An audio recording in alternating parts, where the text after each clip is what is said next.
आज मैं बात करने जा रहा हूँ क्लोजिंग टेक्निक्स के ऊपर। तो मैंने 5 क्लोजिंग टेक्निक्स इंट्रोड्यूस करवाई इंडस्ट्री में, और उनको मैं बारी बारी आपको मैं स्लाइड भी दिखाता हूँ उसकी, और उनको मैं एक्सप्लेन करता हूँ। तो टेक्निक नंबर 1 वो थी सैलरी चॉइस। ये टेक्निक मैं उन लोगों के ऊपर अप्लाई करता था जो प्रेजेंटेशन के आखिर में फाइनेंशियल कमिटमेंट नहीं देते थे,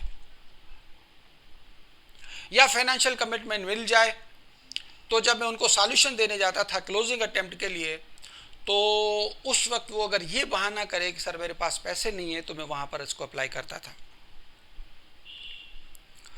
तो उसकी डिटेल मैं आपको बताता हूं। क्लोजिंग टेक्निक नंबर 1, जिसको मैंने अनुमान दिया है सैलरी चॉइस का।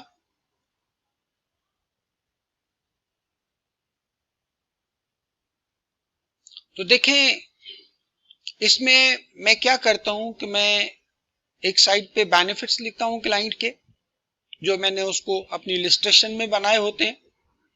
फिर उसकी अपनी आमदनी को कंपनी ए वाले कॉलम में डालता हूं, और फिर उसको एक कंपनी बी का कॉलम भी दिखाता हूं ताकि मैं उसको समझा सकूं।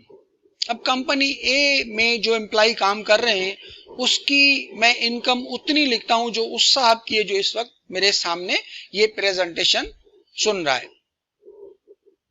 जैसे इन साहब की मंथली इनकम 1 लाख रुपए है, और फिर चूंकि मैंने इनको सॉल्यूशन 1,20,000 सालाना कर दिया हुआ है, तो मंथली हो गए 10,000। तो मैंने 10,000 1 लाख से माइनस करके कंपनी बी के एम्प्लॉय की आमदनी 90,000 रुपए माहाना रखी है।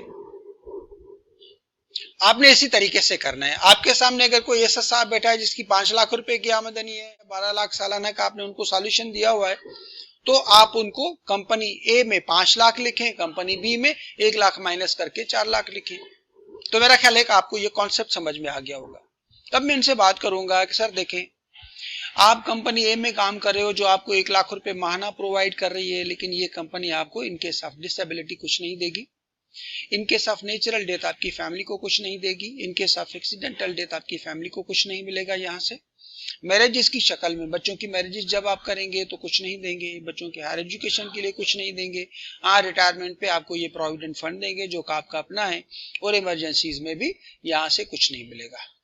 लेकिन इसके मुकाबले में एक साहब कंपनी बी में काम कर रहे हैं, उसको डिसेबिलिटी की सूरत में कंपनी 30 लाख रुपए दे रही है, उसकी नेचुरल डेथ की सूरत में फैमिली को 30 लाख रुपए दे रही है, एक्सीडेंटल डेथ की सूरत में 60 लाख रुपए दे रही है, और बच्चों की मैरिजेस के लिए 30 से 60 लाख रुपए का फंड प्रोवाइड करती है, और बच्चों के हायर एजुकेशन के लिए भी 60 लाख रुपए देने के लिए तैयार है। प्रोविडेंट फंड भी उसको देगी। हाँ, इमरजेंसीज में ये कंपनी भी सवाए डिसेबिलिटी के कोई हेल्प नहीं करेगी। तो सर, अगर आपको ये कंपनी बी ऑफर करे, इन सारे बेनिफिट्स के साथ आपकी 10,000 सैलरी कम कर दी जाए, तो आप एक्सेप्ट करोगे? मैं आपको गारंटी करता हूं कि वो इनकार नहीं कर पाएगा। वो कहेगा कि अगर ये सारी बेनिफिट्स मिलेंगे तो मैं कंपनी बी में काम करने के लिए तैयार हूं। मुझे तो आज तक किसी ने इनकार नहीं किया। तो मैं उनको कहता हूं कि सर, आप कंपनी ए में ही काम करते रहें, क्योंकि कंपनी बी का कोई वजूद नहीं है।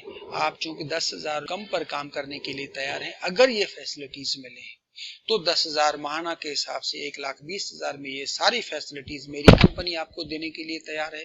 आप अपनी लॉयल्टी, अपना एक्सपीरियंस, अपना जो भी आपने वक्त अपने पुलिस के साथ लगाया हुआ है, उसको मत छोड़ें, मेरी एडवाइस पे चलें। आप ये पैसे मुझे दे, ये सारी फैसिलिटीज मैं आपको देता हूँ।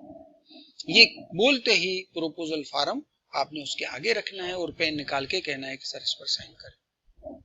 इंशाल्लाह ताला वो साइन करेगा। जैसे ही साइन करे तो आपने उससे अगले सवाल करना है कि सर चेक दे रहे हैं या कैश दे रहे हैं, और इंशाल्लाह ताला यहाँ पर क्लोजिंग हो जाएगी।